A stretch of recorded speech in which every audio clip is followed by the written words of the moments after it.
Laird, 20 years with Oxbow. I think you must speak French, no? I still don't speak You French. still don't speak French. You spend time with Sylvain Cazenave, you travel with him, you have good food with him, and you still speak in English.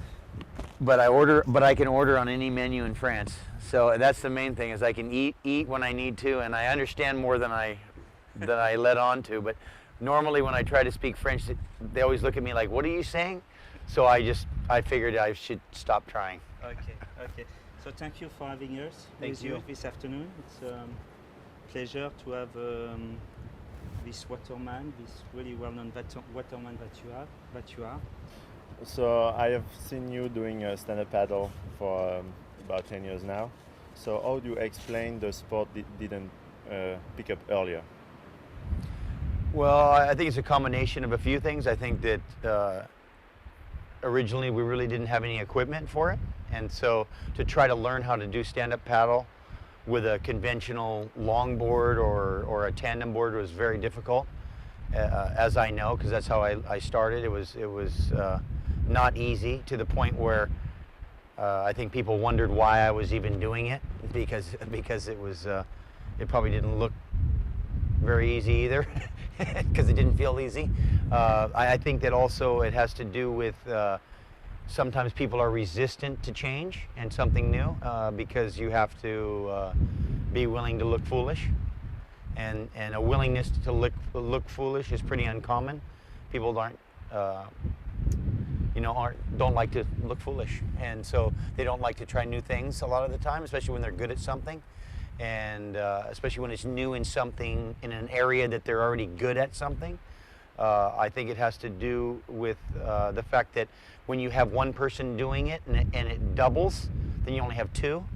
And then when that doubles, you only have four. But when you have 1,000 and it doubles, it's 2,000.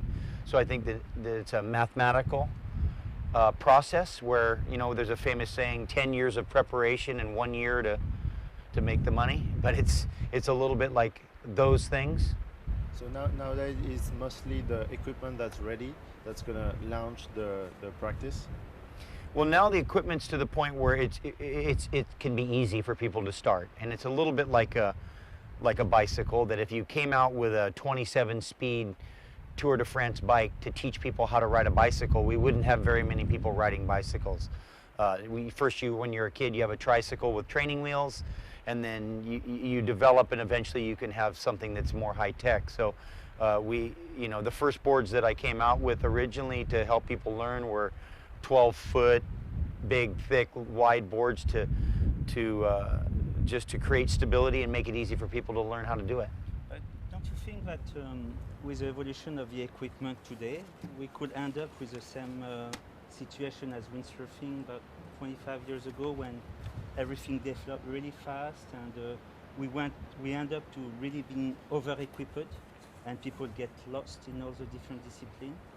Don't you think stand-up could end up like this? Because when we look at the quiver today, or the manufacturer of stand-up, we already see about 20 or 30 different boards in the quiver. Well, I think that creates a danger for manufacturers. I think that committing to these molds and these shapes and having so much variety can be a danger. And like in windsurfing, it became so specialized to do that you needed, and it actually became so expensive because everything was carbon, and to be competitive, you had to have all this different equipment that ended up hurting the sport. The difference with stand-up paddle and a sport like windsurfing is that it's a little, the act is simpler, and you can do it in a wider variety of conditions. One thing about windsurfing is you need wind. We don't need wind for stand-up, but you can do it in the wind. The variety of disciplines within stand-up also allow it to be done, in the ocean, on a lake, in the river. So you have but that's going to create a lot of fragmentation. So you're going to have a lot of fragmented, and I think that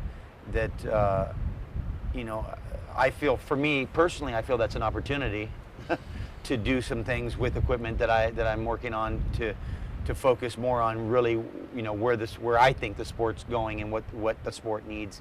It is interesting to watch initially companies commit to so many different designs and so many different things, which I think confuse people. And I have the feeling we're already going into direction. I have the feeling we go to the stand-up in the waves, which create sometimes the tension we can have in the water.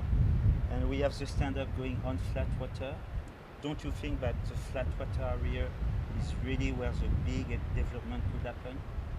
Absolutely. I mean, the specialization of wave riding, I mean, you need a wave. I mean, part of the reason why surfing itself has never gotten bigger than it is, I mean, it's one of the few, if you look at surfing for how big the industry is, and how small the numbers of actual participation are, it's amazing. It's probably one of the biggest industries in relation to the participation than there is in the world. I mean, there's very few things have that few participants, but then that much business, and because of the lifestyle and the fantasy that surfing offers. But flat water, there's definitely a lot more flat water in the world, as we all know, than there is waves, and that also creates an opportunity for a variety of different people to do it.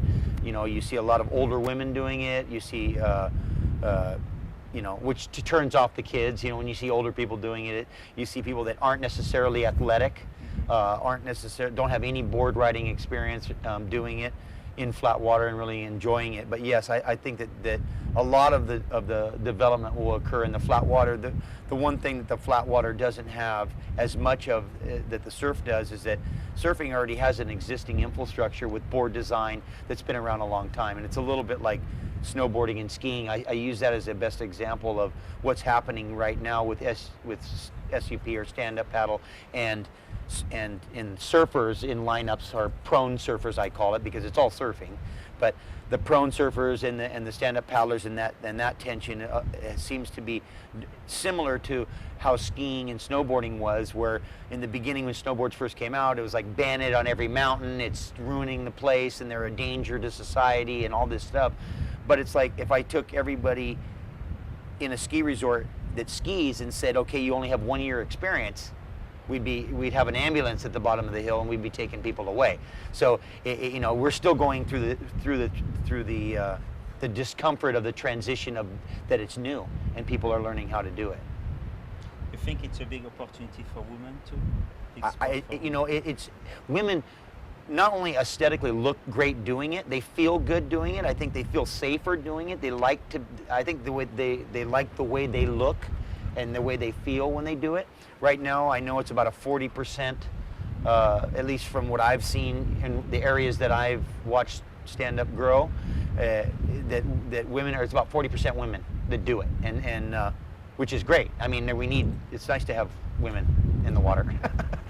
Especially at the SIMA, this event we interview will be a special Women Day. So it's appropriate then. It's appropriate, yeah. So you have been launching a lot of new sports, and you come out with a website that's promoting Laird Hamilton as a waterman on a board, not a board maker, but you have your own range of boards. So how do you combine being sponsored and having your own brand? Well, my brand is really for hard goods and for boards, and the combination is that I've been with Oxbow for 20 years, as we've said, and I'm not launching a sportswear line. Okay. I'm launching a hard goods line of equipment in a sport that I put a lot of time and effort into, that I feel like it's the first thing that I've been involved with from the ground up that I really want to try to benefit from. Like these other sports I really haven't taken advantage of, and I haven't seen an opportunity that's worth my time and effort to benefit from. Tow surfing is specialized. It's got to be 80 feet. There's only a few people in the world that can do it. Foil boarding, something unique, again, something special. Kite boarding, okay, it was still, but it's still specialized. And so stand-up is one of the first ones that I feel has such a broad appeal that I want to be involved in, and I see every other board maker in the world, whether they're surfing or surfboard makers or windsurfers or whoever getting involved, trying to capitalize. I feel like it would be foolish of me not to, and with the experience that I have already, given that I've been involved with it since the beginning, the modern beginning, I would add, that I have some unique design understanding and some kind of experience that will help me make better equipment for people to learn how. Okay, so would you say the experience of taking risk in the big surf helps you on the business side to take a risk as launching a business or whatever? You know, Jerry Lopez told me once. He said, you know, if you can master, he would say, a form of surfing, then he said, then everything else will seem somewhat easy. And I feel like, I'm not saying that business is easy. I'm just going to say that it might be a little bit easier, or you might have a better understanding faster than you will trying to understand the ocean, because the ocean seems to take a long time. And business, well, I see guys do pretty well pretty quick. But you know, but I will add to that it's better to be lucky than good. So, you know, with a little luck on our side, well, that would be nice too. But, I saw that you're not only in the sub-business, I think you are also part of a member of the board of waterproof equipment for music? Or? I just have some stuff that I support that I use, Yeah. that this H2O audio stuff that I've kind of come to really enjoy music in the water, and I've found that it's actually kind of performance enhancing. Mm-hmm. I've used it in different situations, and I find that it does something to your brain that makes you actually slow things down. And so the product that, you know, H2O Audio, I was involved in that as well. But that, you know, that's more out of that I use it genuinely. I really don't get involved with any product that I don't use myself. I never have, and that's why I don't have very many sponsors. I never really have had very many sponsors, because I feel like I don't really want to endorse a product that I don't authentically believe in, and you know, knock on wood, I don't have any alcohol sponsors. I don't have any soda drinks and sugared stuff, and just stuff that I feel like that I don't use authentically. And maybe I'm not saying they're bad. I'm just saying if I don't endorse it directly by believing in it, then I feel like I can't be a fair representative. And I also feel that people can't trust me, and I want people to be able to trust that when they use something or get something that I endorse, that it's good, that it's real. I mean, and it might be only good for me, but there's something that in that. You was not tempted with 20 years with Oxbow. You was not tempted to start a business with Oxbow, or to start to develop the brand somewhere else than France, because I think when we are 30, 35, 40, we start to think about the future. I think you must be 46 today. How this did not happen? Because 20 years with a sponsor is a big relations between both. Yeah, part of it's been I've been trying to be focused on the sea, and I feel like, you know, anything else is a distraction at this point, and so trying to, you know, be a father and be a husband and be a good friend to some of my friends, and focus on my mind, body, and spirit, and the ocean, and continuing to sustain the passion that I have. That's probably kept me from going another direction. Doesn't mean I haven't wanted to or thought about it. It's just that's why I'm, you know, doing what I'm doing still. I promise you I do the business Yeah. aspect. I had to stop Yeah. surfing a little bit, and I understand you fully, you know, especially surfing big waves. Qu'est-ce que tu voulais? So a long time ago, you said you didn't want to be a world champion of one sport, but you wanted to be like over this, being the champion of any sports.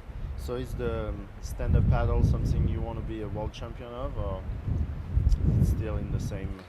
You know what? I'm going to be honest with you. I think at the end of the day, it's just how you feel. It's just what you think about it. And so, you know, I can take world champions from certain sports and they're unfulfilled and they still don't have a contentment and a feeling of accomplishment. And I can say right now, I feel like I'm the champion of stand-up paddling, world champion, overall #1 stand-up paddle world champion, because I've already gotten to do so many great things with it, and it's brought me so much joy and so much happiness that the contentment I get, I don't think you couldn't give me a trophy or make me win something that would make me feel any better about it than I do right now. So I think that's sometimes we miss the point that really it's what it means to you, because at the end that's all you have, is you're the only person inside of your mind. And so if you don't feel good about it, then it won't matter what everybody tells you. And so it's, you know, I already feel like that with stand-up, and it's brought me, you know, I would like to say that I would like to have some sort of monetary benefit from the work and the things that I've done from it, and that's why I am focusing on trying to build a brand around my boards and around the equipment. And you know, I've had the opportunity to work with the best board designers in the world since I'm a very young man, from my stepdad Bill Hamilton to Dick Brewer to Jerry Lopez to Bob Pearson to all the people that I've worked with over the years. It's you know, I feel like I have access to, and it's something that I need to try to benefit from. Okay, so you are saying that there is a way to be successful in your career without doing contests. Oh, absolutely. I think success in your career has to do with ultimately how you feel about it, what it does to you. At the end of the day, when you come home to your house and you go in your room and you sit there, if you feel fulfilled, then that's really, no matter what you did in your career, it was the right thing. And whether you were successful or not. And that's why it's so important to enjoy it, because I think it's hard to feel fulfilled unless you have enjoyed what you've done. I think it's almost impossible.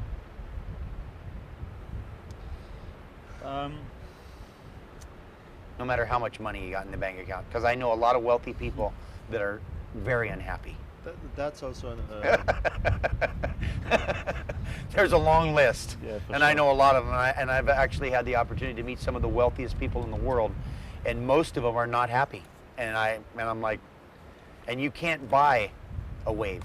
Do you think? You know? Sorry.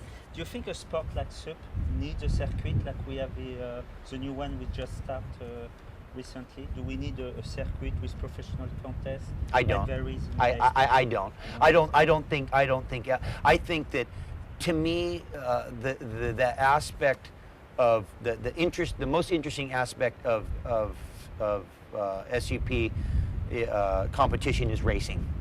I think because it's so great. It's just who's fast, who's not, and I think, you know, they have the battle of the paddle where the guys have to paddle out through the lineup, through the surf, go around a couple marks, and then come back in and surf back in. And I think that offers kind of some obstacles that make it more exciting for spectators and for people that need that, because there's some people that just need that, you know. And I think that a lot of what you'll see happening in the next few years in SUP will be people's desire to try to capitalize on it. So it might not be what the sport needs, it might not be the best thing, but they're going to be like, okay, we'll have a tour, or okay, we're going to have a thing, or we're going to do that. You know, it's like they're going to try all these different things to try to capitalize from the ultimately the joy that it brings people. But you know, do bicycles need the Tour de France? I mean, do they? I mean, the Tour de France is great, but do bicycles, like selling bikes and owning bikes and riding bikes, does it really need the Tour de France or any bike race? No, it doesn't. It would be fine without it. I mean, it enhances it, and there's certain aspects of it that the normal rider benefits from, all the R&D that goes into trying to make things faster and lighter and all that stuff. But I think at the end of the day, I think it'll take care of itself. I think just the joy of doing the sport itself, the sensation of it, the fitness that it brings you, that when you come in, how it makes you feel, I think that alone will be sufficient to support the sport to a level that I don't think we can really imagine at this point. So that's my opinion, of course. I always follow it by my opinion. So in the history of surfing, stand-up paddle is bigger than the shortboard revolution? it's you know what, those are apples and oranges, and I'm saying that stand up has the potential to be bigger than anything we've ever seen in surfing. And I would say it combine everything. Call it combine windsurf. You know, the thing is, people don't realize surfing is the tree of board sports. There's skateboarding, there's snowboarding, there's windsurfing, there's kiting, there's wakeboarding. These are all branches, but it came from surfing. There would be none of these without first surfing. And in that, if those are all the branches, then stand up is a continuation of the trunk of the tree, and it's going to be something that you know, I mean, I see Olympic discipline, I see all of these things because of you know, just the pure joy it's brought me, the sensation I get, how it aesthetically looks. You know, I have friends that look at stand up on a wave and they go, it adds another dimension. Like you see a beautiful shot of a really beautiful shot of a guy doing a turn with a stand up, and it offers an element that kind of, it seems to be really elegant. There's something very, very regal and about the movement and the motion, and I think that's going to make it, you know, as big as all of these other things, because it's not so specialized. You don't need, you know, a wave. You don't need all these elements, or you don't need wind. You don't need all these other elements that are a necessity to make these other sports possible. Okay. How do you see both worlds living together on the water?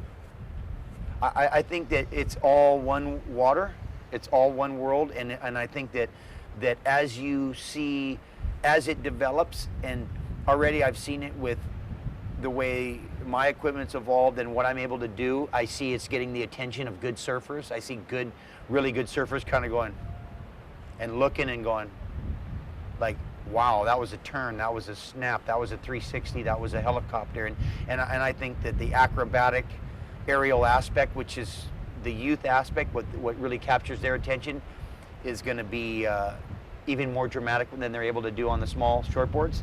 And I think that you know, I think there's going to be a certain amount of lineup tension that there's always been. I don't think it's going to. I think it's going to be, you know, I mean, there's tension in the lineup. I mean, that's how, because there's only so many good waves.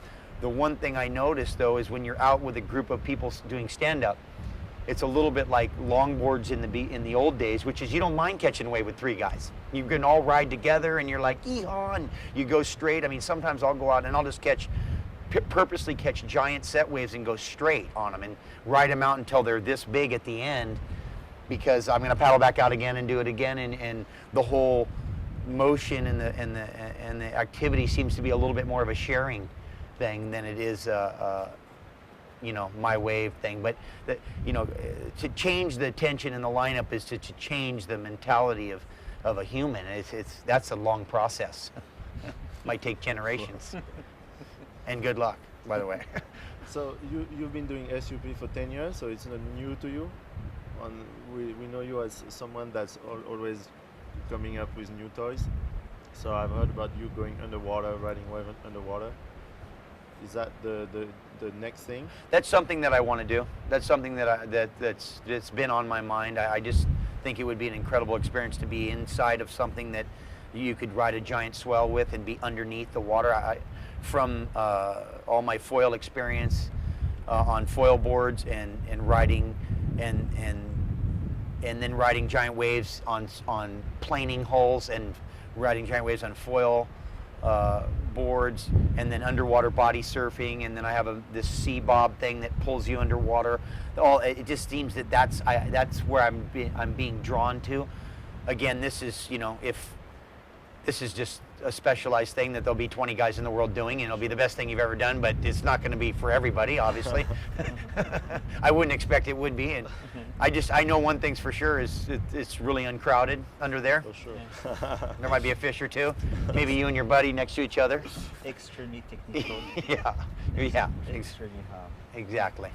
Something special, but you know, that's part of the draw of it. I think it's something that I'm drawn to, that because I think it's something that to be there, and it would be a great thing. It's certainly ultimate dream for waterman to be under the wave like the dolphin. Oh yeah. And when we take small waves and we take it from under, the sensation and the feeling of the power is exceptional. It's no doubt. Oh, it's such a. It's you seem like you're with the wave, like you become the wave at the. Maybe that's where we're trying to get to. Like, how do we become a wave? That's our goal. I want to be a wave, okay? Back in towing a little bit. Where do you think the limits are today? Well, I had an experience a couple winters ago that led me to realize that there's definitely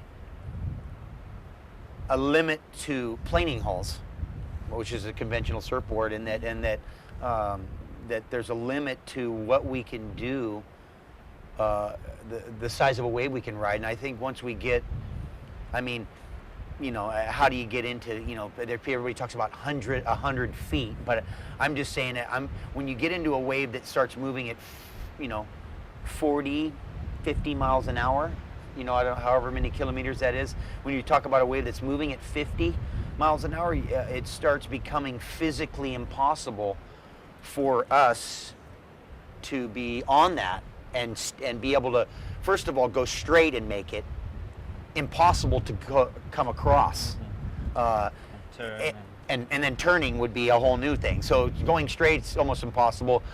Coming across is more impossible, and turning is even more impossible. And then that leads me to develop. As the foils are still not refined to the point where the stability of the board is such that we can be aggressive enough to be on those, but that will be where it will be, and then where that limit is, I don't know, but I know that it's, when you start getting into 100 feet or more, it's going so fast that you're just not able to stay with it. I describe it like being an ant and with a water hose. It's like the ant and the water hose, and you spray it, and it's just you just don't. So the limit will be more on the speed, the capacity of the surfers to handle the speed, but the capacity to support the wave if somebody falls? Yes. Yes, because we're able to kind of skate around the capacity to endure the wipeout, because we have flotation and because we can maybe not fall. So, it doesn't mean everybody will. It just means that we're able to, because if we don't fall, then you don't have to endure that. But there's no way around the speed, because that's the only way we can ride the wave. So without the speed, you're not going to be able to stay with the wave or be able to ride the wave. And that seems to be, like in sailing or any barrier in the sky. Where does the barriers occur? Really, it occurs with the friction and the drag, and the friction and the drag occurs from the speed. And so and I think that's where it really, that's what I seem like I learned when I was in what I would describe the largest swells and that I've been on, and that was with absolutely perfect conditions. So you throw in some bad wind or a little bump, and I think it becomes a somewhat almost impossible task unless it's absolutely perfect. Something I did not think about. So you have been doing the most extreme sport for the past 20, 30 years, and you're still there. Most of the people think on every biggest wave you took, maybe if they thought they would die, and you are still at the highest level today. So they might. It's because I'm really scared, and I'm really conservative. Okay. So be scared is the key to survive. It's one of them. Risk evaluation. Because it's respect. Because at the end of the day, the fear is just is a representation of the respect that you have for the power of the wave, and I think that's something that I will always retain a certain amount of fear and a certain amount of conservativeness in which I ride, no matter how it looks visually to the observer. I make it a point to ride within an area where I try, like on an extremely large day, I'll purposely go out and ride in a way that I'm not going to fall. I'm going out today and I won't fall, and I won't make one mistake, and I'll ride the whole day, and I won't fall, and I won't make a mistake. And the few mistakes I've had, I had probably two in the last couple seasons. One was because there was somebody else on the wave, and that made me kind of alter my plan, which resulted in my broken shoulder last January. And then the other one was that, and it was because, and that's where I learned about the speed, is because I was so focused on just trying to get down the wave that I wasn't able to observe what the wave was doing properly, and which resulted in me having to pretty much dive into the face of a wave, you know. But normally I'm trying to ride so I can do it again tomorrow. Like you said, you've been doing this for 20 years. I'm riding so I can do it again tomorrow. And so when I ride, I ride like, okay, I want to do it again tomorrow. So that means I'm riding within kind of this area that I feel like I can not make a mistake. And I have confidence in the equipment I ride. And if, for example, if I didn't have a certain board, I probably would not go out, just because I would know, or I'd go out and ride a different way because I'd be like, I won't even bother. It'd be, if you knew the board wouldn't be able to handle the speed that you were going to get into when you got in the position that you wanted to get into, I mean, that's just like saying I'm going to go and purposely wipe out. Do you think that towing surfing has opened new territory for paddling surfing?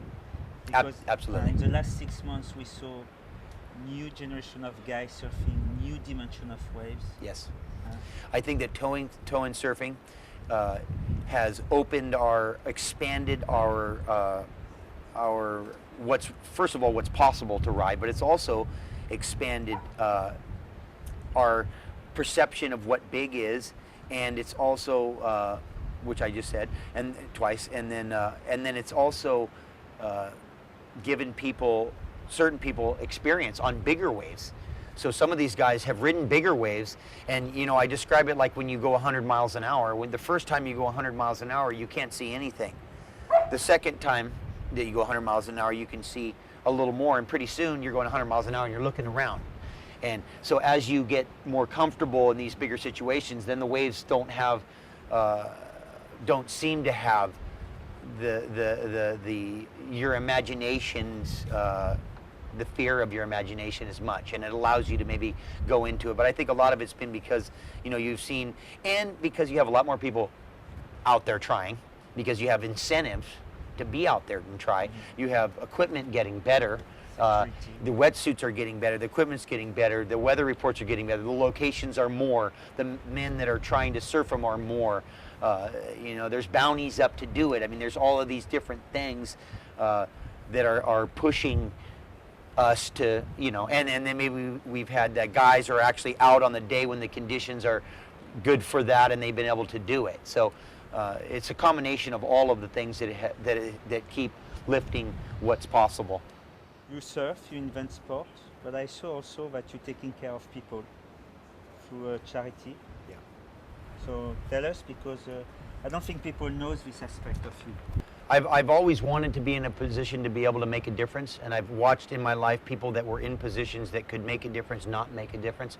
I think that it's a responsibility of someone that can make a difference to make a difference. I think it's your responsibility, just like I think it's my responsibility to sign an autograph for the little kids. And maybe when when it's at 11 at night or 12 at night, I think it's still my responsibility to give where I can and make a difference. And it started originally with things that were connected directly with me. A couple friends of mine, 3 different friends of mine, all have autistic children. And so I started participating by helping raise some funds and awareness for autism for a friend of mine, Don King, for his son, who is autistic, and he was making a film about autism and didn't have any funding, or not enough to finish the film. And so then I did some, first thing I did was when I went from London, I rode my bike. I rode my bike from Paris to Dover, and then I paddled across the channel, and then I rode to Paris on my bicycle in 2 days or whatever that was. And then I did the Hawaiian chain. I biked across every island and then paddled every channel in the state of Hawaii with Dave Kalama, and we did that in 5 days. And that was to raise money for autism. And then we started focusing on cystic fibrosis. We had a poster girl for cystic fibrosis that they discovered that that the people with cystic fibrosis were living longer in Australia than they were anywhere in the world. And so they studied them and found that salt water spray was making them live longer. And so they have this thing called Pipeline to a Cure, which is just trying to raise money to figure out a cure for cystic fibrosis. And then I have another friend who has someone close to him that has Lou Gehrig's disease. And so we did a race across America. We did a paddle relay on stand-up paddles from LA to San Diego, and then we rode bicycles from San Diego across to New York, and then we paddled around the Statue of Liberty.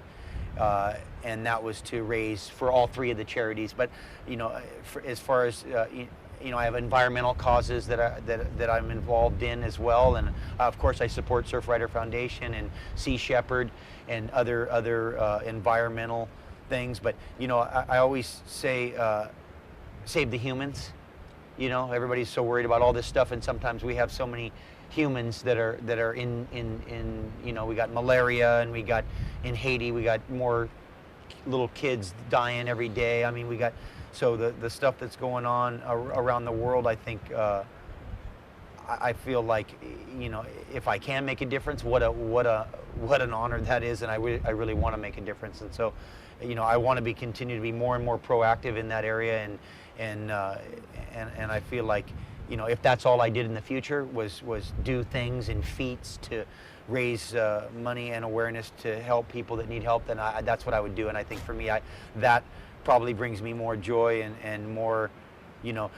We had this one thing, and we were paddling across the channel, and I just we had been paddling for 20 hours, and I was like, we were tired, and it was like, and then I just thought about the people that had autistic children. The kids are autistic, and I'm like, hey, you know what? I'm not tired, And it was like, had I been for me, I might have stopped, But it wasn't for me. It was for them, and so I just feel like, I want to. If I can, I want to, and if I can, I still want to. I want to do something for people. So in a movie a few years ago, Dave Kalama's dad say about Jaws, you create a monster.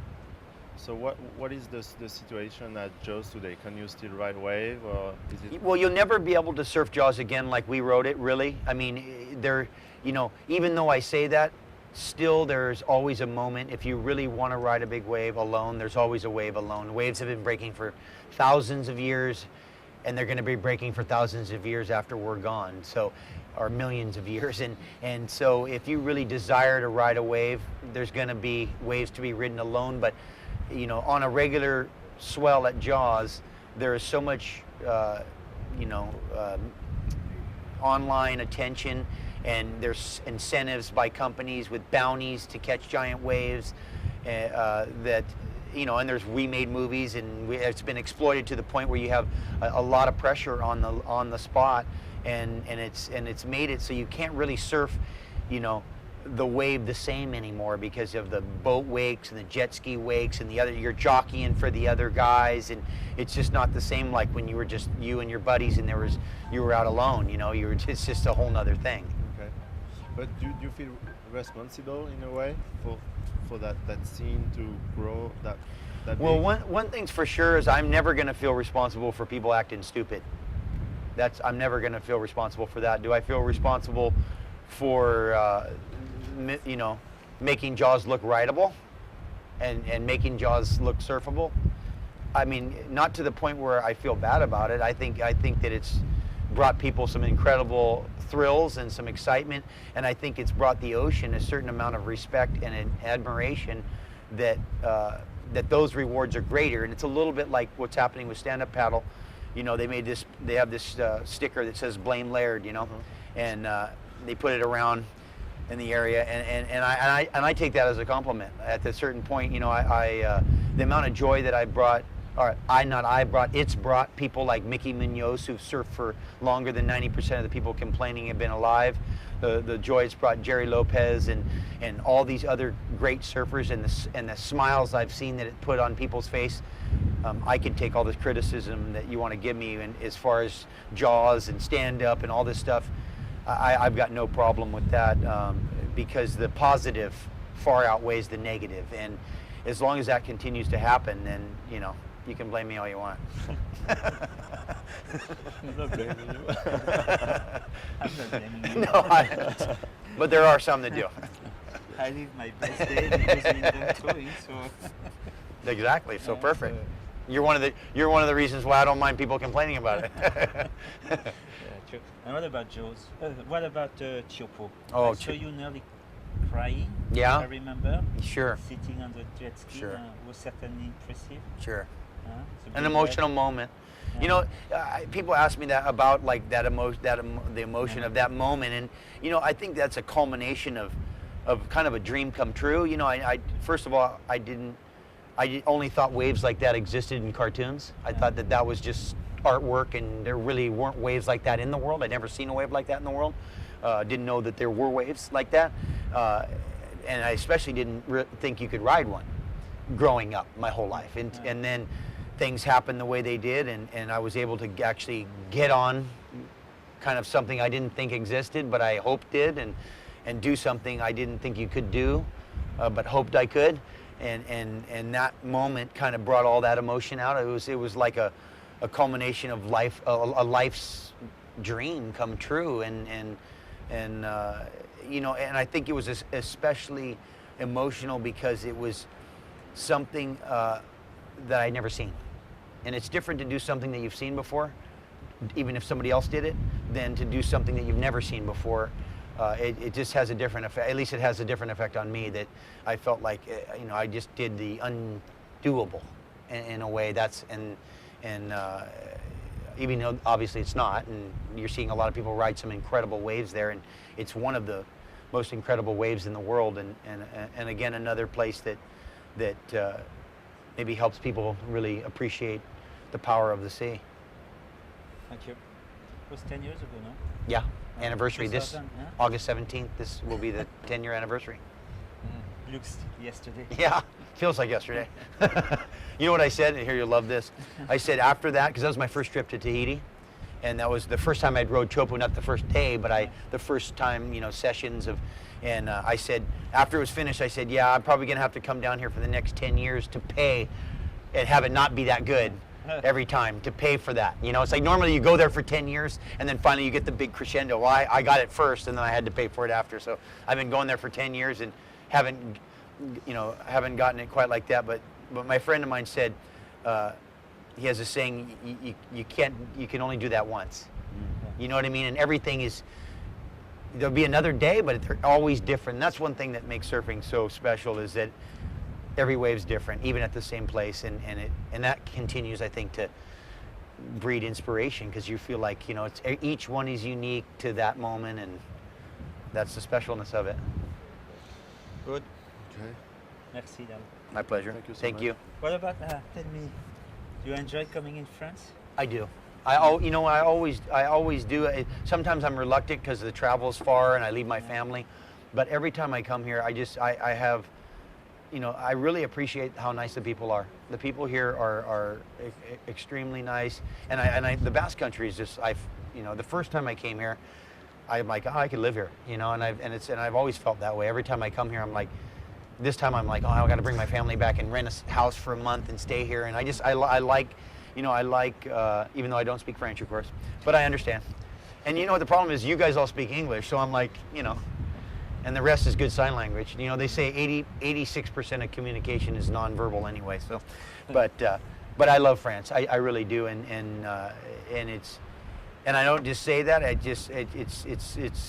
There is something about, you know, one thing I have to appreciate that you guys have done, and it's that you've done something with living that I think we don't have in America, and you have it in Tahiti and you have it in old Hawaii, but you just enjoy living.